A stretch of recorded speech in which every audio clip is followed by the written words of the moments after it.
Peace, everybody. Welcome back to my podcast. I appreciate you all for joining me once again, and this is episode 4. That's right. If you haven't listened to the previous episode, make sure you go back and listen to them, okay? So in this episode, I'm going to talk about empaths, being empaths, what is an empath, and how to navigate your life being an empath, okay? So what is an empath? An empath is someone who is sensitive to energies. Basically, that is the bare bone answer to that, okay? We don't have the same filters that other people do to actually block out stimulation, right? So in that, as a consequence, we absorb positive and negative energies around us, right? And there's a difference between ordinary empathy and someone who's an empath, okay? Ordinary empathy is someone who gives their heart to someone else if they're going through a difficult time in life, right? They had a pass away in a loved one, they lost a job. They're just going through a rough time. You know, you give your heart to them because you feel empathy for them, right? But an empath, however, can sense other people's emotions, energy, physical symptoms, and we actually absorb that within our bodies, right? We are sensitive to their sorrows and their joys. Super sensitive to voice tone, body languages, everything in that nature, okay? So, in a sense, we feel exactly what other people feel, and we kind of feel it more deeply, okay? So, if I know someone and they're having a rough time and they're sad, I would immediately absorb their sadness, and then I would take on that sadness as my own. So, if someone calls me at 6 a.m. in the morning and they're going through a rough time and I'm listening to them, you know, and they're going through a rough time and they're sad, I would immediately take on that sadness, and for the rest of the day, I will be in that pit of sadness for the rest of the day, okay? It's not always going to happen because I've definitely learned how to block myself, put boundaries up from feeling other people's energies, which we're going to talk about a little later. But before I've known all that, and before I've studied and taught myself, that was happening in my life. You know, if someone was super angry, I will get super angry with them, you know, and then the whole day I'll be super angry, right? It's just something that being an empath, that's a consequence that we have, which is not a bad thing. It's a good thing, and I'm going to explain why later on, okay? We have a very low threshold for stimulation, so we need a long time to kind of wind down from the stressful day of work or just everyday life, okay? So I know for me, in my career, it took me a long time, years, and I would come home and I would just, everything that I felt at work, I would feel at home, and I just couldn't wind down. I couldn't relax. I just didn't know how to relax. Even when I was like, I would go on vacation, I just didn't know how to relax. So I would be always tensed up all the time and just be focused on work, always thinking about work and things of that nature. Now, of course, it doesn't happen like that. I know exactly to keep my work at work. Do not take your work home in any situation at all. You know, you keep those emotions at work. You do not bring them into your home. Your home is very private and sensitive. You do not want to bring in outside energies or emotions into your home, okay? I'm going to give you a little story. So maybe like a month and a half ago, I was in the grocery store. And if you're an empath out there, you know that grocery stores are not your friend, okay? We do not like going out to grocery stores, being out to public. We do not like being around a bunch of people because we start to feel everyone's emotions. It's like having one hand and trying to fit 1,000 balls in your one hand. It's impossible. So you're trying to juggle everything, right? To try to fit it all in. So that's how it is. You're trying to walk around and go shopping and focus on what you need to get done, but you're focusing on other people's emotions and how they feel, and you can't tell if that's what you're feeling or not, right? So I was in this grocery store and I'm shopping, everything is fine. And it's all of a sudden, I felt super, super angry. Super angry. I haven't felt that angry in over 15 years. I haven't felt that anger. And I was so angry, and an image popped in my head about who that person I was angry at. I knew exactly who I was angry at. I'd never met this person before. Never met this person.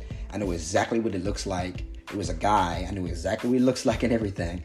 I just know that I was super angry at him. And I was like, if I see this guy, it's a wrap, right? I'm like, why am I feeling like this? And you know, so I quickly did my shopping. I got out of the store, and on my way home, those feelings of anger started to dissipate. I started to go away, right? And when I went home, I did my light meditation, what I do to basically identify what my true emotions are, and to take those emotions that were given to me and give them back to the person that sent them to me. Okay, return back to sender. All right, it's not mine. Return it back to you. I don't need it. Thank you. So I did that. Yeah, and I realized that it wasn't mine. It was someone else's in the store. Someone who was very angry at this guy. And the reason I was able to see an image of him, which I'm going to tell you later, is my other abilities that I have. Okay, so we're going to talk about the different types of empaths, all right? So there's a physical empath. You are attuned to other people's physical symptoms, and you basically absorb them. I've known some people who can do this. There's some people out there that have this feeling of, especially if someone's sick with a certain disease, that person can feel that this person is sick, will automatically know it, right? So that's what it means to be like a physical symptoms, all right? And then the person will absorb that sickness, right? So that's not always a good thing, okay? There's emotional empaths. You pick up on other people's emotions, and you become like a sponge to their feelings, right? Like I said, in that grocery store, I felt that person's emotions. I absorbed it. I was a sponge, and I took on that feelings, okay? And there's also intuitive empaths, right? So you experience perceptions such as heightened intuition, telepathy, messages in dreams, animal and plant communication, as well as contact with the other side, all right? Now, telepathy empaths receive intuitive information about other people. It's like if I'm having a conversation with someone, I will get information about that person.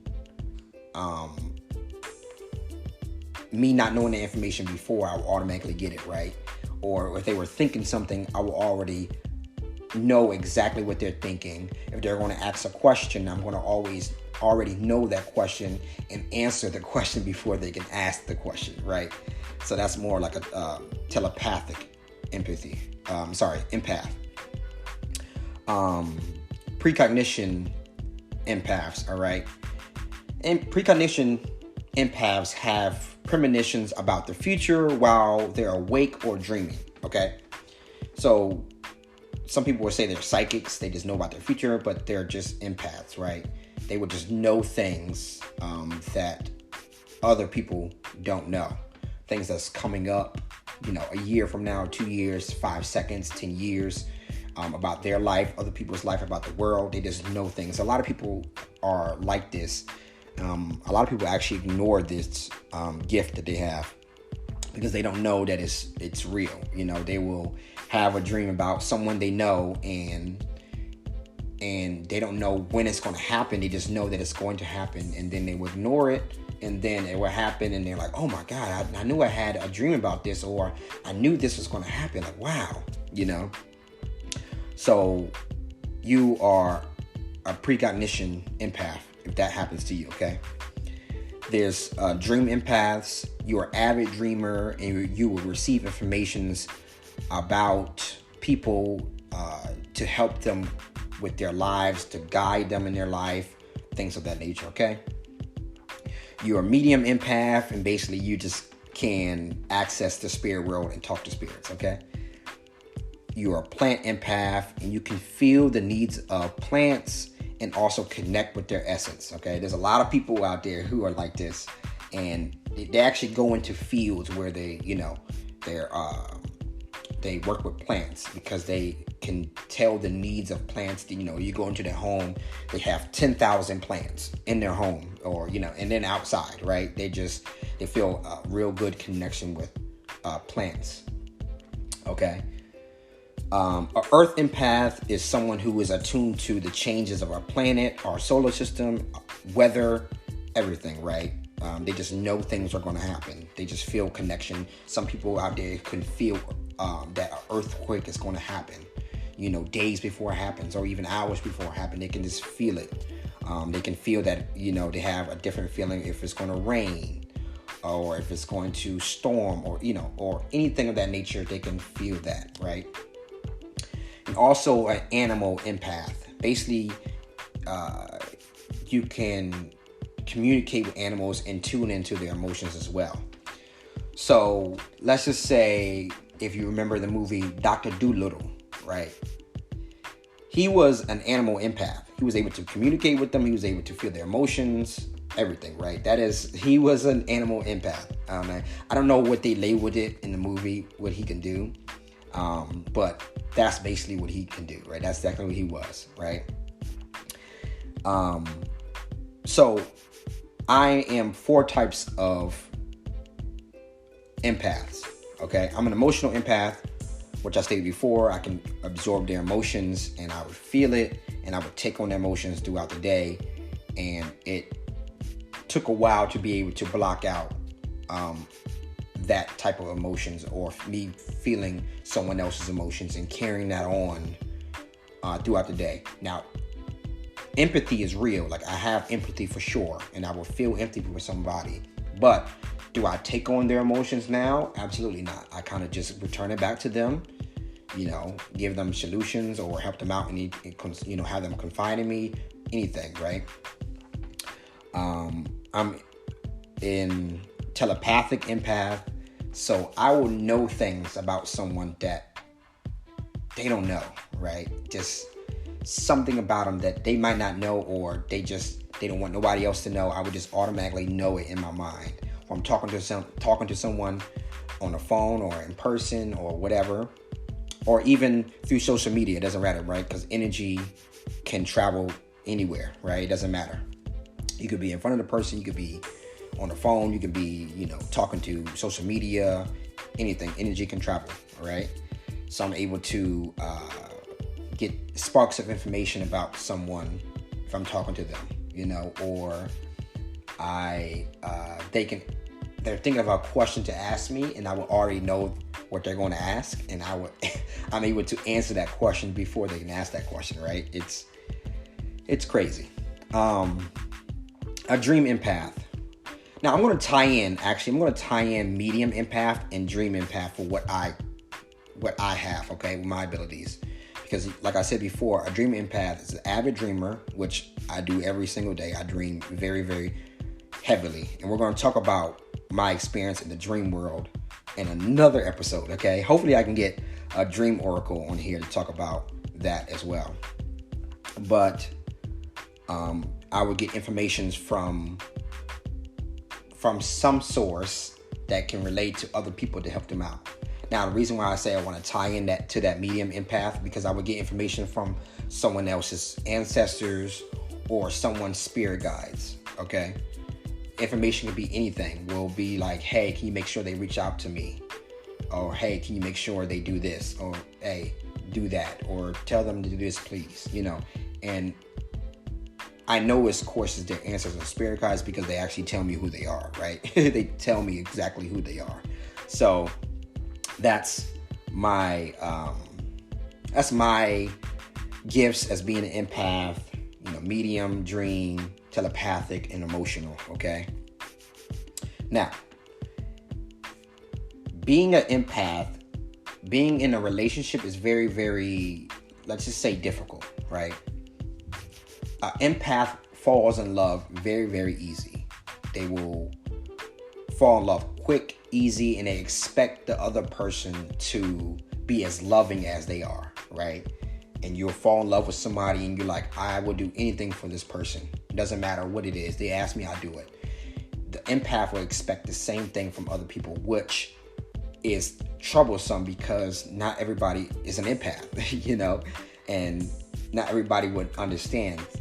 So an empath will unknowingly get involved with toxic people, unavailable people, or even narcissists. Okay, a narcissist will play on your ability to take on emotions, right?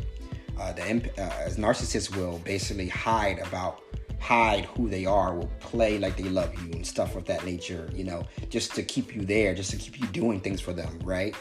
They won't necessarily do anything back for you. They might do the minimum amount, but they will play on your ability to absorb emotions, feel things, love easily, things about your nature, okay?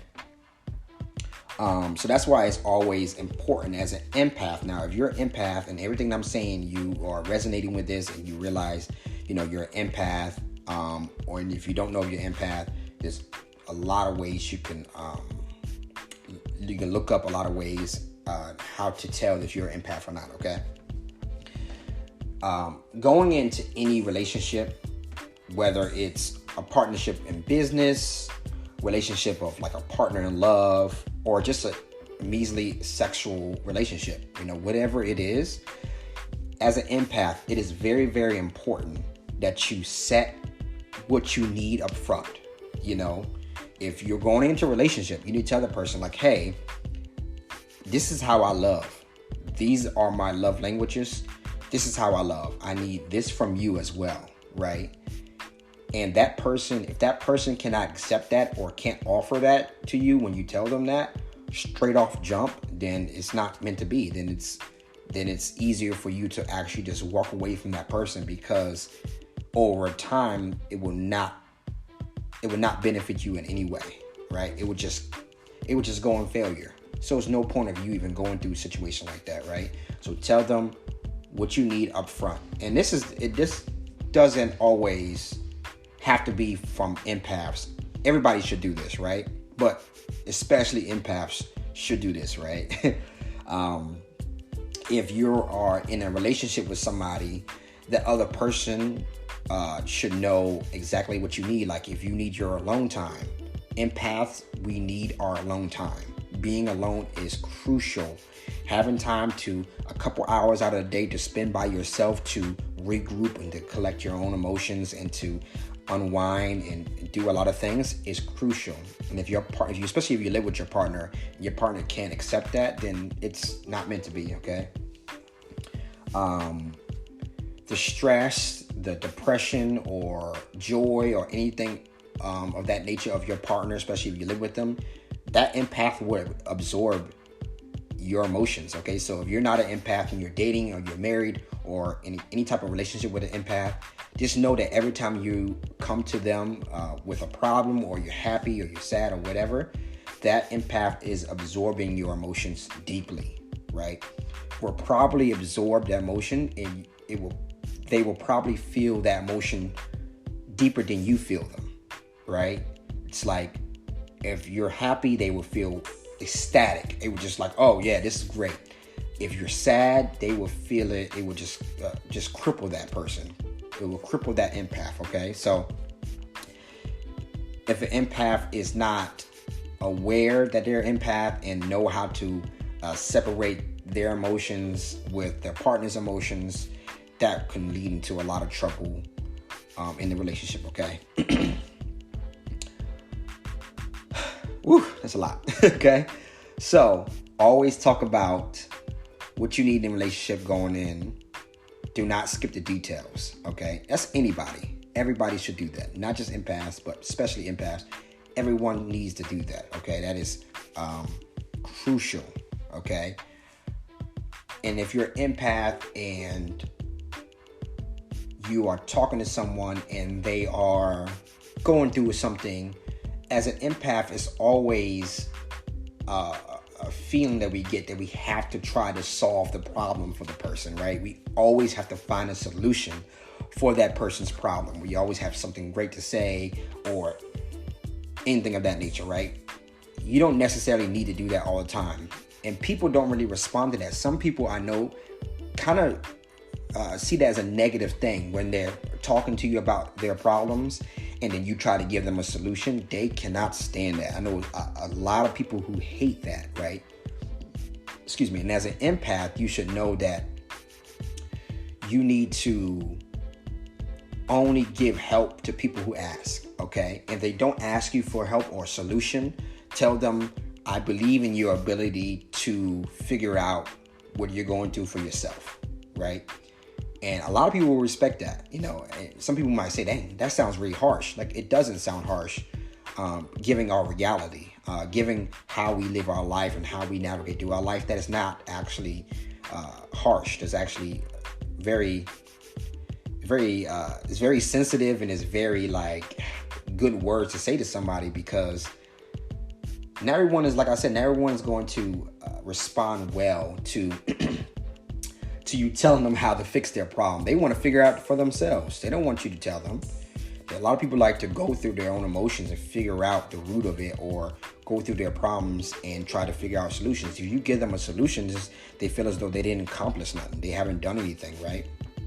So always stay back, know kind of your place when you're talking to somebody and they're giving you their problems. Do not give them solutions unless they tell you, okay? And as an empath, I know that I've dealt with this all my life. All my life, you are like a magnet to people, right? You are like this magnet that people cannot get away from, like a moth with light. They cannot get over being around you. They always need to be around you. They always need to tell you something, right? I've known so many people, and I've known so many information about that person that they probably have never told anybody else. But it's like they can't help but tell you. It's like you are an attraction to them. When we go to the reason why we hate going to grocery stores is because it doesn't matter where you go in a grocery store, there's always a wave of people coming around and trying to surround you. I could be in a grocery store and it could be like no one there, and I can be in an aisle by myself, and there would be people who would just come swarm the aisle for no reason and just be looking around, or they would just stare at me, or it's just very, very weird. All right, so it's always good to know how to set those boundaries and block yourself from those people's emotions, right? Because you'll start to feel what they're feeling, and it's not good, right? To be able to block off other people's emotions, right? If you listen to the last episode, you have to basically, it takes a while, meditate, and you have to imagine there's your spiritual energy is creating this bubble around you. And if you listen to my last episode, you will get the same information. You have to create this bubble around you of your spiritual energy, and what that would do is protect you from other people's energy, okay? I know before I used to go into grocery stores, and I always had to have headphones on to listen to music, right? But over time, when I developed these skills to keep myself protected, now I can go into a grocery store and glide through, and no problem. I don't feel anybody's emotions. I don't feel anything, because I have this protective spiritual bubble around me, which is amazing, okay? Now, I know some people might listen to this podcast and be like, dang, being an empath sucks. Actually, it's not. Being empath is really, really good. If you don't know what you're doing, of course, it might feel like I'm burdened, but it's so good. You actually see the world for what it is. You feel everything. You feel the world. You feel alive, right? Some people walk around, they don't know or feel anything. As an empath, you feel the world, you feel other people about who they are and what the world is. You feel reality, okay? So that's the end of this podcast. So if you're an empath and you resonate with all this, please hit me up and I can have you on the next show. We're going to talk about your experiences being an empath, how you navigate your life. On the next episode, Possibly we're going to have a guest on here. We're going to talk about her abilities and how she navigates her life and what she does every day to keep herself going, and how she uses her abilities to help other people, okay? Until next time, peace.